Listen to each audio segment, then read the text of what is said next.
famine, revolution, the collapse of a civilization.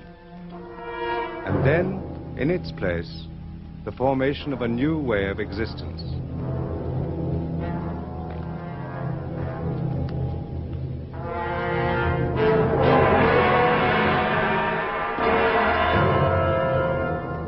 This, in 1984, is London, chief city of Airstrip 1, a province of the state of Oceania.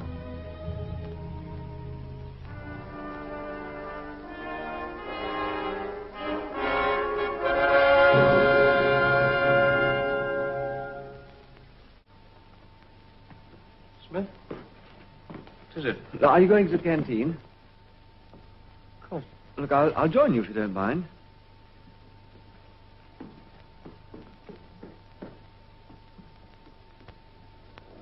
Now, please, come along there. Them stew with salt, them stew without. Now, come on, please. Them stew with salt, them stew without.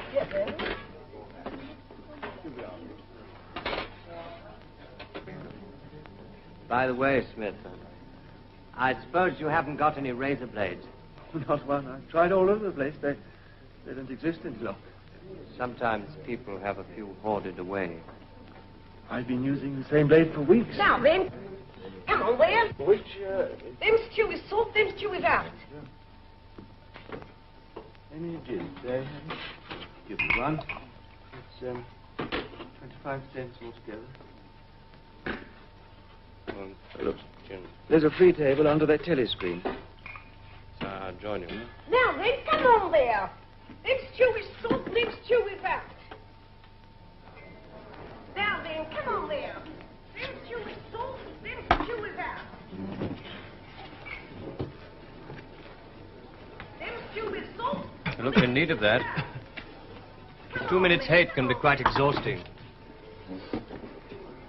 Did you go to see the prisoners hanged yesterday? No, I was working. The telescreens are bound to show it soon. Very inadequate substitute. Them stew with salt, them stew without. Come on there, come on. How's the stew today? All right. Oh, it's very good. Now, then, come on. You're hard at work on the dictionary, I suppose? Yes, I've reached the adjectives at last. It's fascinating working in the research department. We're in constant touch with our colleagues in New York, getting the language into its final shape. Come on there, come on. New speak. I can see we'll have a busy time when it becomes compulsory, learning all the new words your department's invented for us. We're not only inventing words, we're destroying them. Scores of them, thousands every day. It's beautiful. Beautiful? Well, simplicity of it, of course.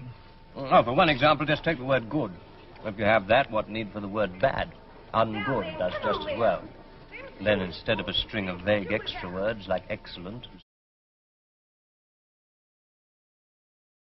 splendid, you have plus good, or stronger still, double plus good.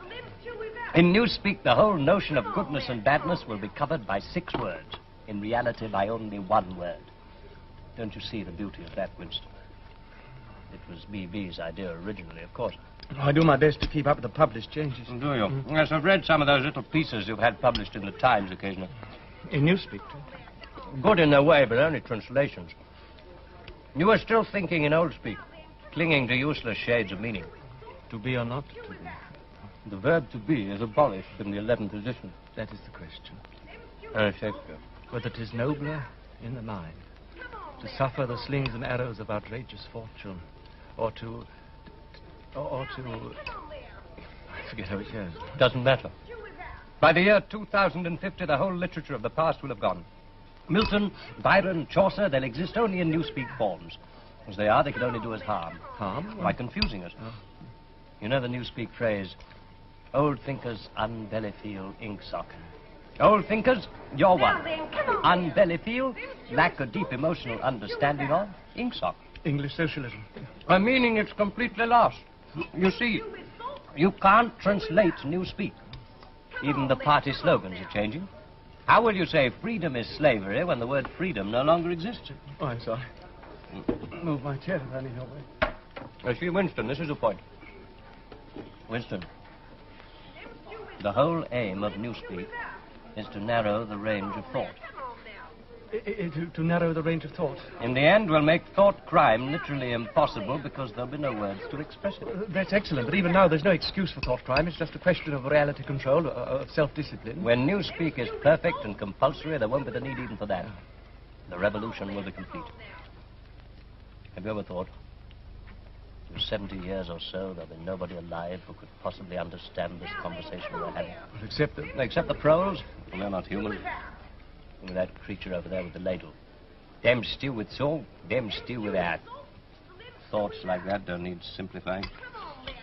Thoughts. Have you been into a prole sector lately? Why? Looking for razor blades, possibly? Oh, that isn't forbidden. No, it's not forbidden. Well, have you? Well, I believe once a few months Then ago... you must have seen. They're not human. They've no minds. They live by instinct. The proles are animals. I know what you're thinking. And even animals have a memory. I wasn't thinking anything. The proles haven't. No. If you'd asked any one of them about the past. The past is like... Oh, here's Parsons. Hello. Ooh, mind if I join you? Ooh, look at him working through his supper keenness. What's that you got there, old boy? It's a new grammatical Oh, index. too brainy for me, I expect. Rocket bomb in the prole sector by the sounds of it. Eurasian swine. Smith, old man, I tell you what I'm chasing you up. It's about that sub you forgot. Another one? Yes, for the house-to-house campaign for Hate Week. Bad luck for old Smith having the treasure of the next-door neighbor. It won't be my fault if old Victory Mansion doesn't have the biggest outfit of flags in the whole street. $2 you promised. I'm sorry, I don't seem to have that much on me. You chaps eat too well, that's what it is. Suppose I called in with it tonight. But... All right, yes. Anybody want that bit of cheese?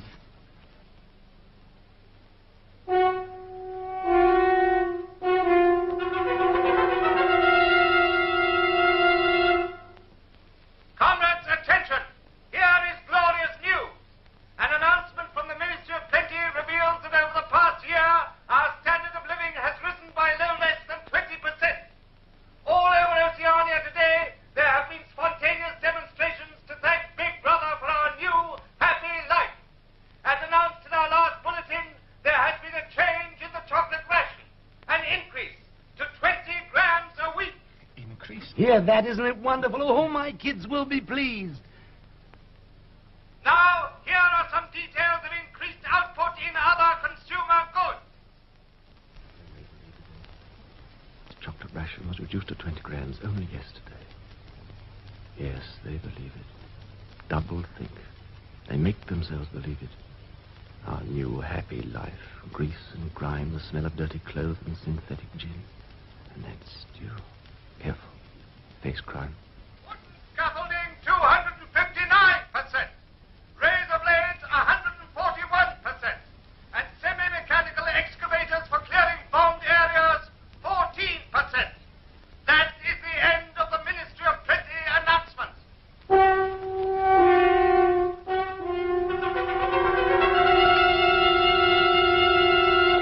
Oh, Minnie Plenty's certainly done a wonderful job this year.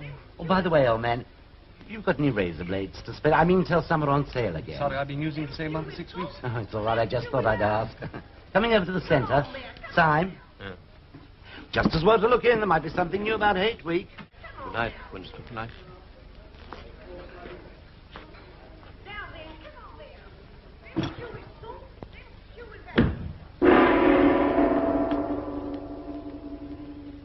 The canteen is now closing. Leave the tables, please, without delay. Clear the canteen.